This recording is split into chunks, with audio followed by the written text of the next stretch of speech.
नमस्कार, मैं हूं आपका दोस्त और होस्ट सौरभ मिश्र और आप देख रहे हैं सौरभ की स्टोरी। आज फिर हाजिर हूं एक नई स्टोरी के साथ। स्टोरी में आगे बढ़ने से पहले आप सभी से एक छोटी सी रिक्वेस्ट है कि अगर अभी तक आपने हमारे चैनल को सब्सक्राइब नहीं किया है, तो चैनल को सब्सक्राइब कर लीजिए और वीडियो लाइक कर शेयर करें। चलिए शुरू करते हैं आज की स्टोरी। आज की कहानी मध्य प्रदेश के शाहजहाँपुर की है। यह बात 5 जुलाई 2020 की है। मध्य प्रदेश का शाहजहाँपुर शहर जब गहरी नींद में सो रहा था, शहर के सदर बाजार क्षेत्र में रहने वाले एक प्रतिष्ठित व्यापारी का परिवार बड़े जोर शोर से अपनी बेटी सोनू यादव की शादी की तैयारी में जुटा था। इस परिवार की खूबसूरत और सुशील बेटी सोनू परिवार की शान मानी जाती थी। सोनू शहर के ही सरस्वती स्कूल में प्रधानाचार्य के पद पर कार्यरत थी तथा अपनी योग्यता और व्यवहार के कारण स्कूल के सभी विद्यार्थियों की चहेती भी थी।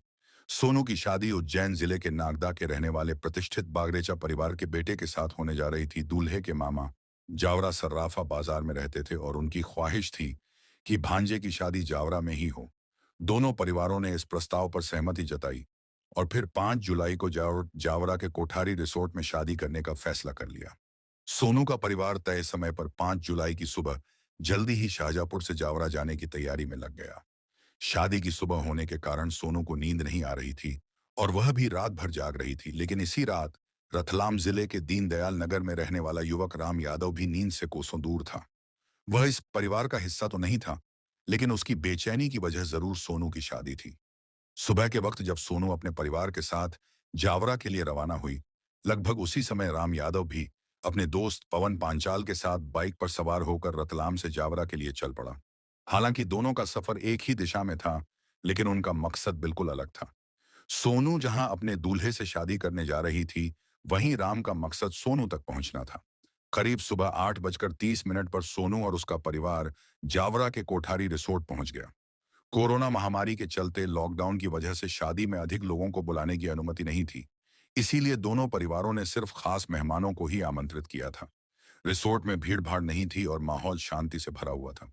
करीब सुबह 9 बजे सोनू अपनी चचेरी बहन के साथ सजने संवरने के लिए एक ब्यूटी पार्लर जाने के लिए तैयार हुई। उसके भाई ने दोनों बहनों को कार में बैठाकर जावरा के आंटिक चौराहे पर स्थित एक पहले से बुक किए गए पार्लर के सामने छोड़ दिया। उधर राम यादव पिछले 2 घंटे से जावरा की गलियों में इधर-उधर भटक रहा था। वह दीवानेपन की हद तक सोनू की तलाश कर रहा था। जैसे ही सोनू अपनी बहन के साथ कार से उतरकर पार्लर की बिल्डिंग की ओर बढ़ी, संयोग से राम की नजर उस पर पड़ गई। लेकिन जब तक वह दौड़कर उसके पास पहुंचता, सोनू बिल्डिंग में दाखिल हो चुकी थी। बाहर से उस इमारत को देखकर राम को अंदाजा हो गया कि सोनू पार्लर में ही गई होगी। इसके बाद राम ने अपने दोस्त पवन के मोबाइल से सोनू के फोन पर कॉल किया। उस समय सोनू मेकअप चेयर पर बैठ चुकी थी, इसलिए उसका फोन उसकी बहन ने उठाया। राम को इस तरह पता चल गया कि सोनू वाकई अंदर ही है। कॉल खत्म होते ही राम ने इधर-उधर देखकर माहौल का जायजा लिया और फिर धीरे से पार्लर के अंदर दाखिल हो गया। सोनू जब मेकअप चेयर पर बैठी थी, तो उसने सामने लगे आईने में देखा कि दरवाजे से राम तेजी से अंदर आ रहा है। उसे देखते ही सोनू का दिल तेजी से धड़कने लगा। वह कुछ समझ पाती, इससे पहले ही राम उसके पास आ गया। उसने सोनू का मेकअप कर रही लड़की को जोर का धक्का दिया, जिससे वह एक ओर गिर गई। फिर राम ने बिना देर किए जेब से एक बड़ा चाकू निकाला और झटके से सोनू की गर्दन पर वार कर दिया। सोनू लहूलुहान हो गई और राम वहां से तुरंत भाग निकला। यह भयावह खबर जब वरवधू के परिवार वालों को मिली, तो वे गहरे सदमे में चले गए। वहां मौजूद लोग खून से लथपथ सोनू को फौरन अस्पताल ले गए, लेकिन अस्पताल पहुंचने से पहले ही उसने दम तोड़ दिया। घटना की खबर जब जावरा शहर में फैली कि फेरे से कुछ ही घंटे पहले दुल्हन की हत्या हो गई, तो पूरे इलाके में सनसनी मच गई। सूचना मिलते ही थाना प्रभारी बीडी जोशी अपनी पुलिस टीम के साथ तुरंत घटना स्थल पर पहुंच गए। थोड़ी देर में एसएसपी राणावत भी मौके पर पहुंचे और जांच शुरू की गई। पुलिस ने सबसे पहले सोनू के साथ पार्लर गई। उसकी चचेरी बहन से पूछताछ की। उसने बताया कि वह उस युवक को नहीं पहचानती है जिसने सोनू पर हमला किया था। हालांकि उसने यह जरूर बताया कि घटना से करीब 2 मिनट पहले सोनू के मोबाइल पर किसी का फोन आया था, पर वह यह नहीं जानती कि फोन किसका था। थाना प्रभारी ने फौरन वह नंबर ट्रेस कराया, क्योंकि उन्हें लगा कि यही नंबर हत्यारे तक पहुंचने की पहली कड़ी हो सकता है। इसी बीच जब इस सनसनीखेज वारदात की जानकारी एएसपी गौरव तिवारी और आईजी उज्जैन राकेश गुप्ता को मिली, तो वे भी तुरंत जावरा पहुंच गए। उन्होंने मौके पर मौजूद अधिकारियों को निर्देश दिए कि शहर के चारों ओर नाकेबंदी कर दी जाए और जावरा से बाहर जाने वाले सभी रास्तों पर संदिग्ध मोटरसाइकिल सवारों पर नजर रखी जाए। तलाशी के दौरान पुलिस को एक बाइक दिखी। उस पर दो युवक सवार थे जो राजस्थान की तरफ तेजी से भागते नजर आए। हालांकि पुलिस उन्हें पकड़ नहीं पाई। जांच में पता चला कि भले ही सोनू की हत्या जावरा में हुई थी, लेकिन वह यहाँ की निवासी नहीं थी। इससे पुलिस को शक हुआ कि हो ना हो हत्यारा शाहजहांपुर या किसी और शहर से आया होगा।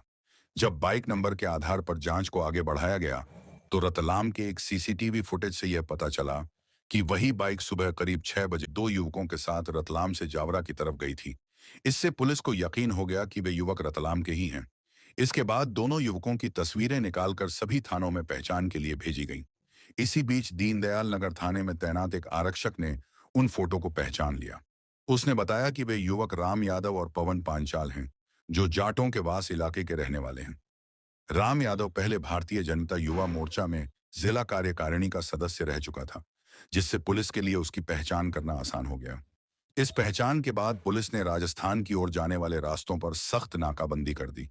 सीएसपी राणावत को यह शक था कि पवन पांचाल वापस रतलाम लौट सकता है, क्योंकि ब्यूटी पार्लर में लगे सीसीटीवी में सिर्फ राम यादव ही दिखाई दे रहा था।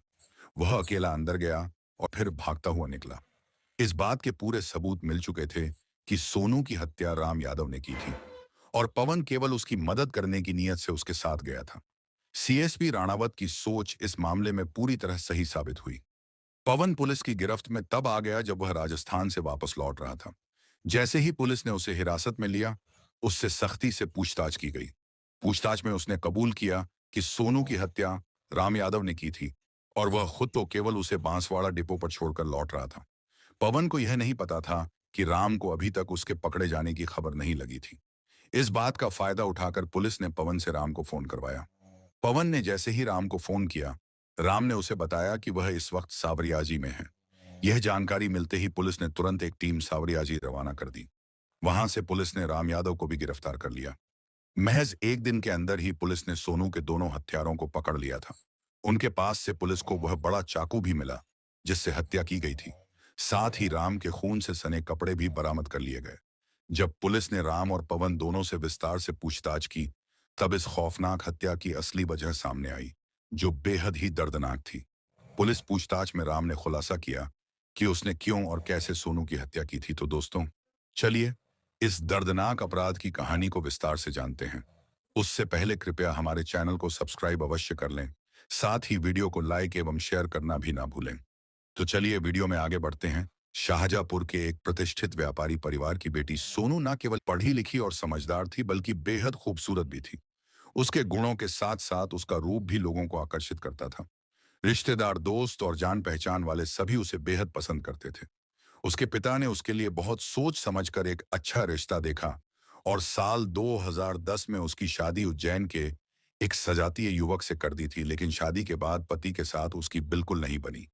दोनों में आए दिन झगड़े होने लगे। यह झगड़े इतने बढ़ गए कि आखिरकार 4 साल बाद यानी 2014 में दोनों का तलाक हो गया। तलाक के बाद सोनू अपने मायके लौट आई। वह पहले से ही शिक्षित और आत्मनिर्भर थी, इसलिए उसने शाहजहांपुर में ही सरस्वती विद्यालय में शिक्षक की नौकरी शुरू कर दी। मेहनत और काबिलियत के बल पर वह जल्द ही उप प्राचार्य के पद तक पहुंच गई। सोनू की मौत की असली कहानी की शुरुआत करीब 3 साल पहले यानी 2017 में हुई। उस समय वह एक रिश्तेदार की शादी में शामिल होने के लिए रतलाम गई थी। उसके यह रिश्तेदार रतलाम के दीनदयाल नगर इलाके में रहते थे। वहीं उसी इलाके में राम यादव भी रहता था, जो एक ज्वेलरी की दुकान पर काम करता था और साथ ही भाजुमों में भी सक्रिय था। इस शादी में राम यादव भी मौजूद था। यहीं उसकी पहली मुलाकात सोनू से हुई। सोनू की खूबसूरती से राम इतना प्रभावित हुआ कि शादी के पूरे फंक्शन के दौरान वह बस उसके आसपास मंडराता रहा। सोनू और राम के बीच शादी के दौरान औपचारिक बातचीत हुई और राम ने उस दौरान सोनू से उसका मोबाइल नंबर भी ले लिया। इसके बाद दोनों के बीच सोशल मीडिया पर बातचीत शुरू हो गई। सोनू खुले विचारों की महिला थी, इसीलिए उसे राम से बात करना अच्छा लगने लगा। राम राजनीति से जुड़ा था और उसकी बातों से सोनू को कुछ नया सीखने को मिलता था, इसलिए वह भी राम से चैटिंग में रुचि लेने लगी। लेकिन उसे यह अंदाजा नहीं था कि राम के दिल में उसके लिए कुछ और ही चल रहा है। राम सोनू से उम्र में करीब 7 साल छोटा था। सोनू ने कभी सोचा भी नहीं था कि वह उसे इस नजर से देख रहा है। वह तो बस उसे एक अच्छा दोस्त मानती थी, लेकिन वक्त के साथ उनकी दोस्ती गहराती गई और एक दिन राम ने अपने मन की बात कह ही दी। उसने सोनू को अपने प्यार का इजहार कर दिया। सोनू एक समझदार और होशियार लड़की थी। वह जानती थी कि कुछ लोग प्यार में दीवाने हो जाते हैं और अगर उन्हें अचानक मना कर दिया जाए तो वे कोई बड़ा हंगामा खड़ा कर सकते हैं। इसी वजह से उसने राम को सीधे इनकार करने की बजाय होशियारी से जवाब दिया। उसने राम से कहा कि उसने इस बारे में पहले कभी नहीं सोचा है, इसलिए वह कुछ समय लेना चाहती है ताकि सोच समझकर फैसला कर सके। सोनू की इस बात को राम ने यह समझा कि टीचर होने के कारण वह तुरंत हाँ नहीं कह पा रही है, लेकिन थोड़े समय बाद मान जाएगी। इस उम्मीद में वह लगातार सोनू से संपर्क करता रहा।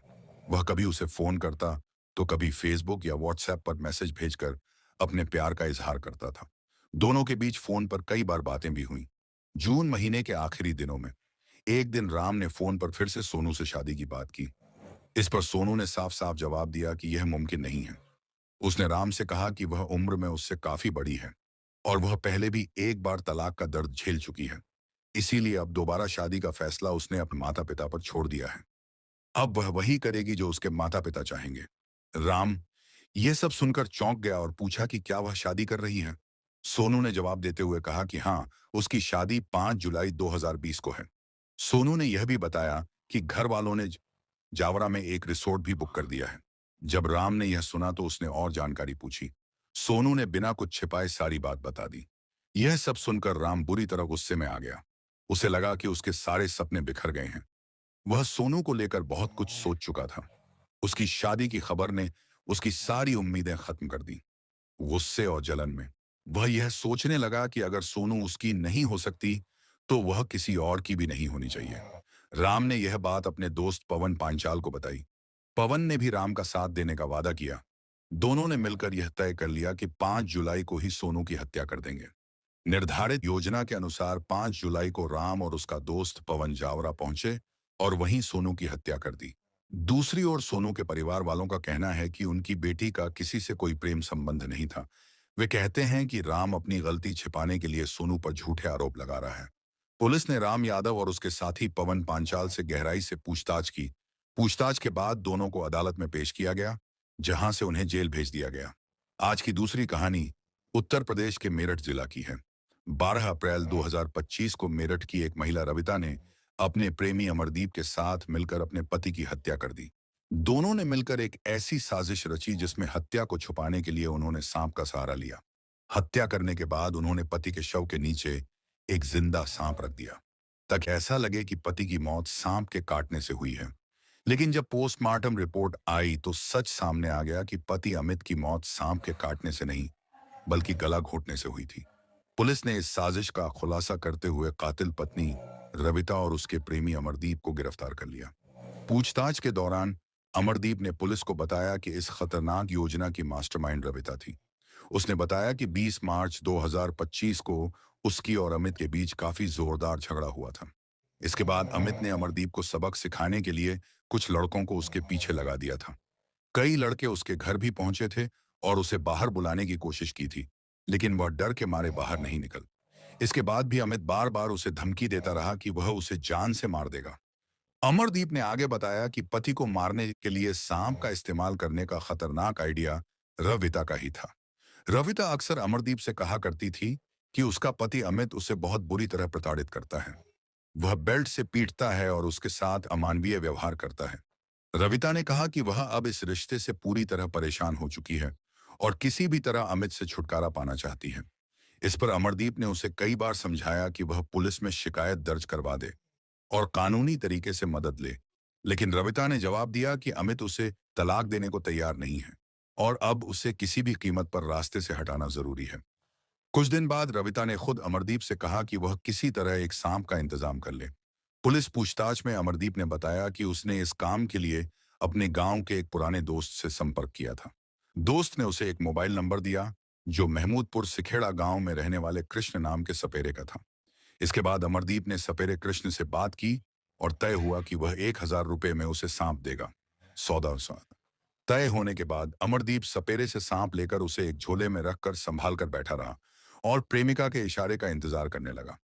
कुछ समय बाद रविता की कॉल आई और उसने बताया कि उसका पति अमित गहरी नींद में सो चुका है, इसलिए वह जल्दी से जल्दी घर आ जाए।